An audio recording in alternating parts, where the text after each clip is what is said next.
I, 23M, lost my home and was cut off by my parents when I was 18, almost 5 years ago. Right from my childhood, I had a very troubled relationship with my parents, and I could tell that I was not somebody who was wanted. Whenever I was little, I would try to get them to love me and gain their affections, but when I realized that it was pointless, I stopped trying and started minding my own business instead. I think that change started taking place around the time of middle school or high school. By high school, I would only ever speak to my parents when I needed something and wouldn't bother them otherwise. It was not that I did not want a relationship with them, it's just that they had made it so obvious to me that they did not want a relationship with me that I felt bad even trying to bother them when I needed something, even though I knew that I could not rely on anybody else, and I only had them. My dad was a pediatrician and my mom used to teach science in middle school, so they were both pretty good with kids. It's pretty ironic how they were great with other people's children, but not so much with their own.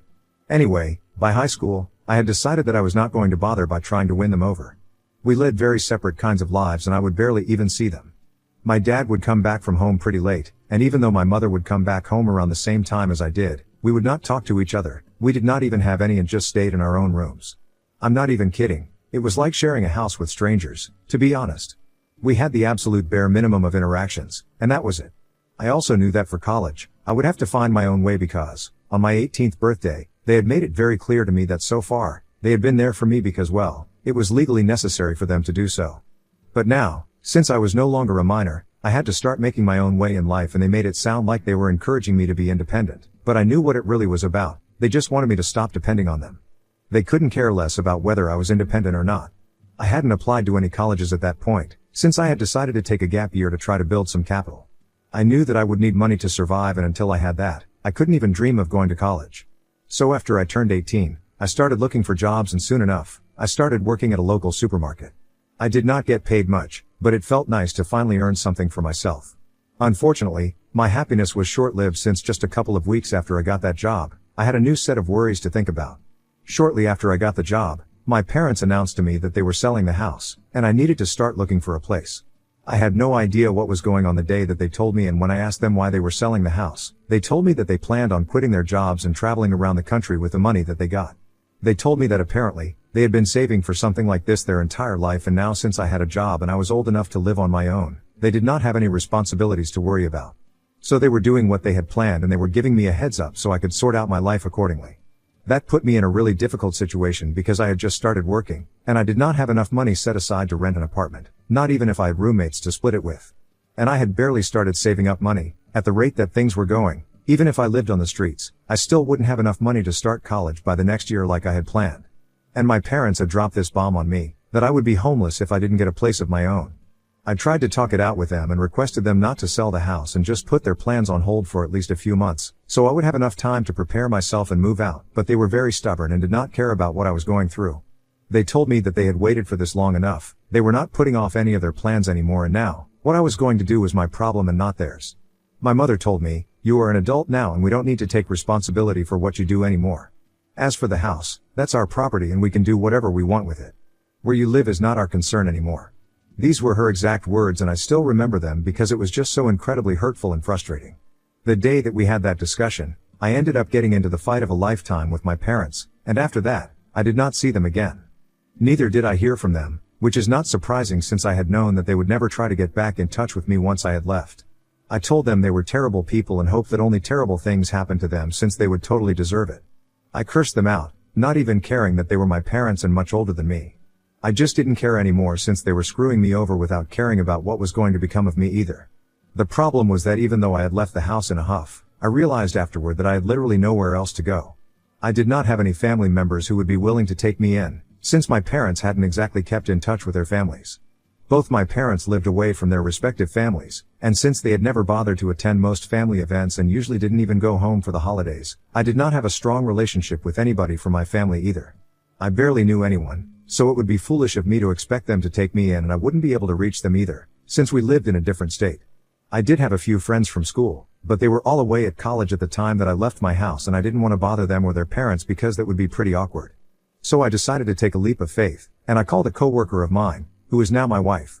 It's a crazy string of events, but I'm glad that I decided to reach out to her that day.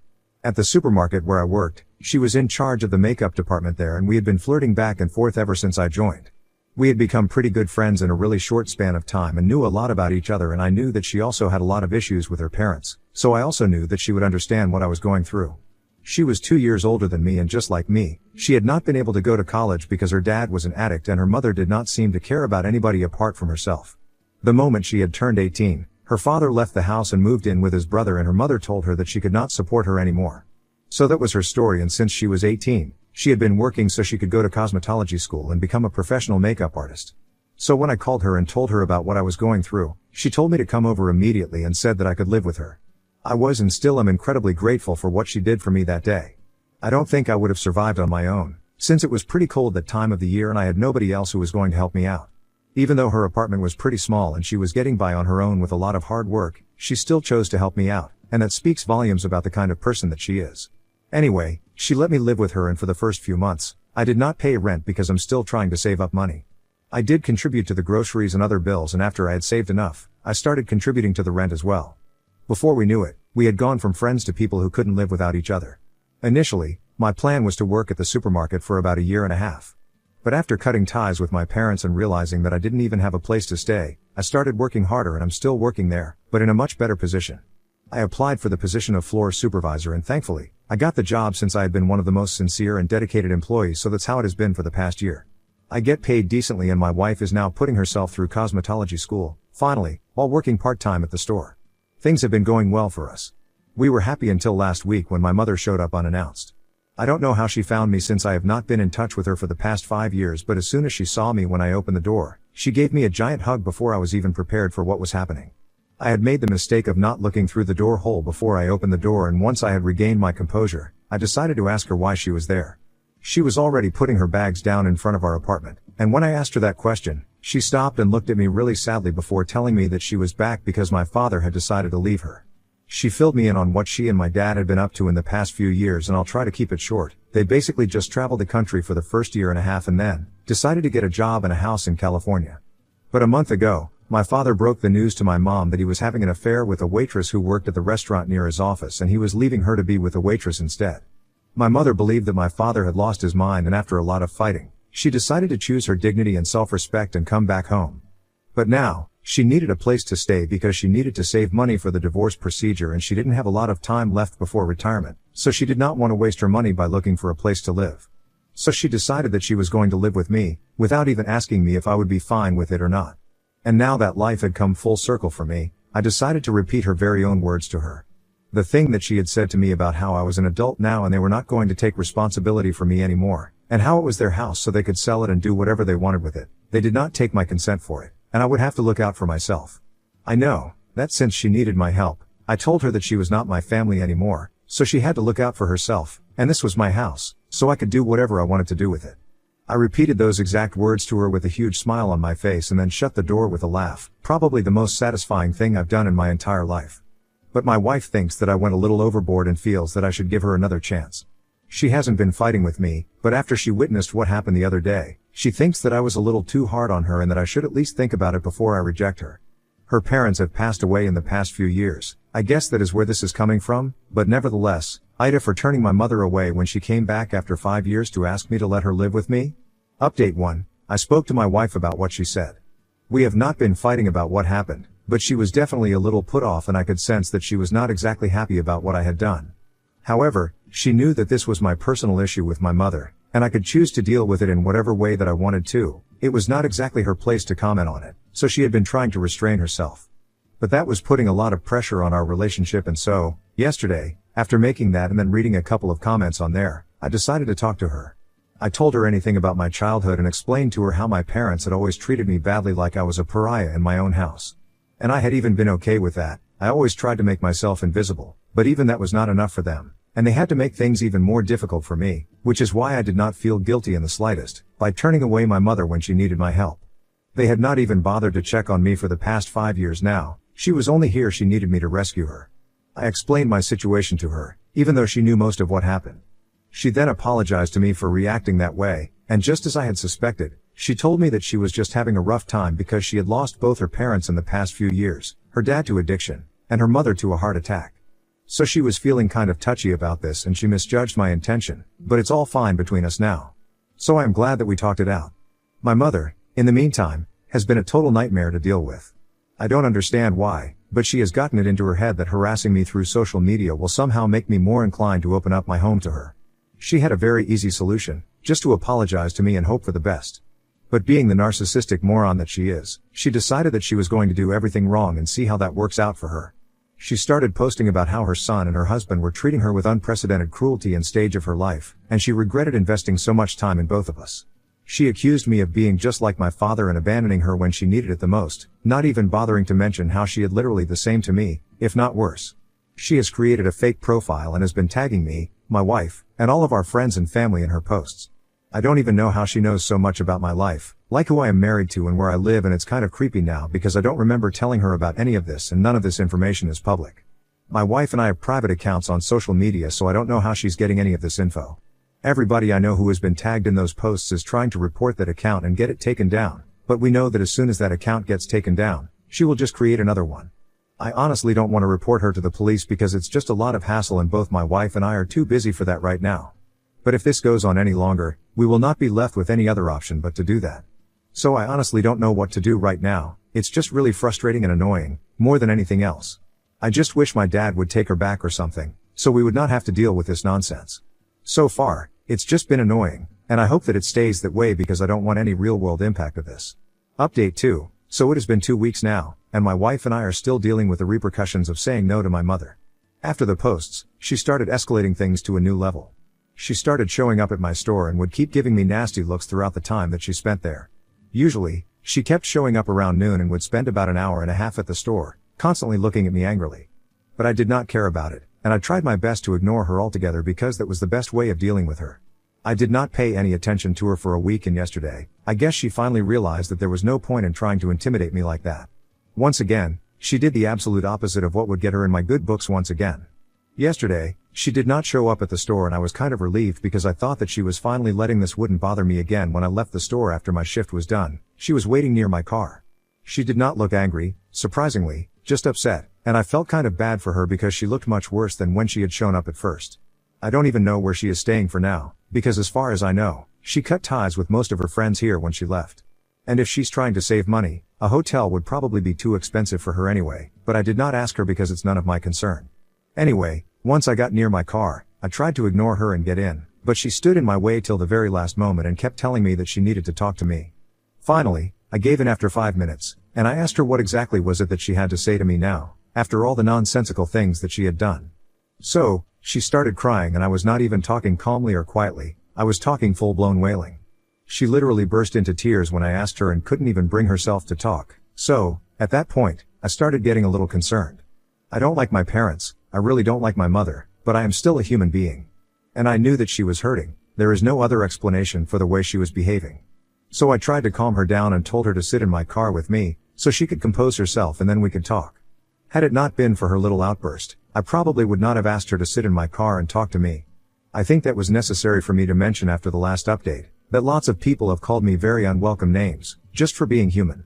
So I'm just making it clear, the reason that I have not contacted the police or a lawyer yet is purely out of humanity, and also because there are a few practical reasons. It's a lot of trouble, effort, and money. Not everybody has that kind of time and cash to spare, so that's why I haven't gotten into any of that. Anyway, once she was in the car, it took her a while to calm down, but then she finally started telling me that ever since they had moved to California, my father had been acting really weird, and when she found out about the affair, she was shattered. She had only come back because she couldn't bear to be in the same place as him anymore since it reminded him of how much he had hurt her. And she was relying on me to help her out because, truth be told, she didn't even have any money. She had to borrow money from a few of her friends in California to even make the trip here.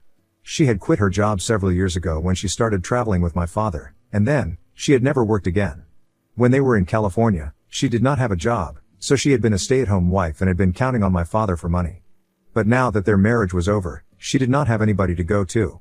She hadn't bothered to keep in touch with any of her friends back here, and neither did any of her family members care about her, so I was the only person she could count on. She sounded pretty desperate, but I was just mostly disappointed. After hearing her out, I told her that the most that I could do for her was give her some money for her expenses, but that was it. Under no circumstances was I ever going to agree to let her stay in my house with me. I did not trust her enough for that, and after everything that she had put me through, she had no reasonable right to expect such things from me either. When I said that, She got really mad at me and told me that she didn't even want my help anymore.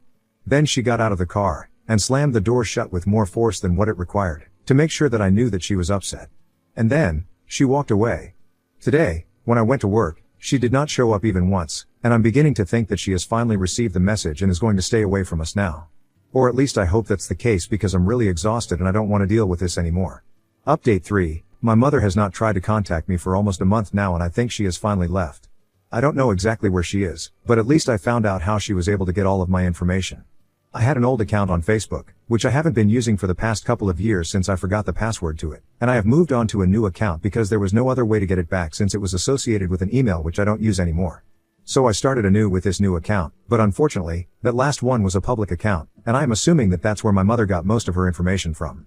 I had tagged my friends in their photos, which I had posted on that account, which is where she got those accounts from, and a lot of pictures of me in front of our apartment, and I hadn't bothered to censor anything, so I think that's how she found out where I was living. I didn't do anything about it because there was no point, since now she already knows certain things about me, and I'm pretty positive that she will not try to get back in touch with me again. She has tried her hand at it and has realized that it is pointless, so she will not waste any more time here. I don't know what she is up to now because I haven't talked to her in quite some time, and I really want to keep it that way. I don't want her to reach out to me at all. Do I hope that she's doing okay? Yes, of course I do. I am still a human being, above all else, and my personal grudges against her aside, I don't want anything bad to happen to her. But I don't want her anywhere around me, is what I mean.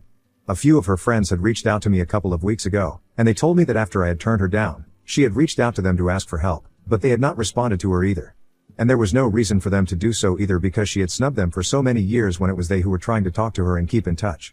So now, when she needs them, they don't really need to step up as her friends. They told me that she had been living in a motel, a little out of town, for the past few weeks, that she had been here since she had mentioned it in her messages, but now, she had blocked all of them. So they were assuming that she was gone now and did not need their help anymore. Let's see what happens now, because I know for a fact that she will definitely try to reach out again when the divorce procedure actually starts. Update 4. So, big news here. It has been almost a year since I last spoke to my mother. I was actually pretty surprised that so many months had passed, and she did not try to talk to us because, as far as I was concerned, I thought that she was getting a divorce. And since, as she claimed, she did not have any money, I was really confused as to how she was going to pay for the lawyer. But then, recently, I heard from a few of my family members that apparently, she and my father were back together again. I was really shocked because my mother had been really torn up about how my father had betrayed her the last time that we met. And now, all of a sudden, they were back together. That just didn't make any sense to me. I had met a few relatives at a cousin's wedding, which is how I got to know this. My parents, like usual, did not attend. But I really wanted to know how exactly they had gotten back together, so I decided to speak to some of my aunts. Even though I'm not very close to them, I really wanted to get to know more of this gossip. And they were really good at this, so they told me exactly what had happened. Apparently, a couple of weeks after my mother had gone back to my father, she had given him an ultimatum and told him that he could either file for a divorce, since he hadn't done that yet, or she would do it herself, and she would make sure that she did not spare him in the process. Thankfully, for the two of them, my father had tried to talk to that waitress about marriage and had told her that he had left his wife for her. And the funniest bit is that she wasn't even interested in him like that. She was actually sleeping with a lot of other guys as well. My father just happened to be one of those idiots who had fallen for her, and once she cleared that up for him, he ended that relationship and, well, long story short, that's how my parents ended back up together. I am really happy for them since they deserve each other. Had they separated and ended up with other people, they would have probably ended up traumatizing the other ones for life, and nobody deserves to go through something like that. So it's better that they stick together. My wife and I had a great laugh over this, and I guess things ended up going pretty nicely, for the two of them have become the laughing stock of the family, and that's precisely what I had expected from them.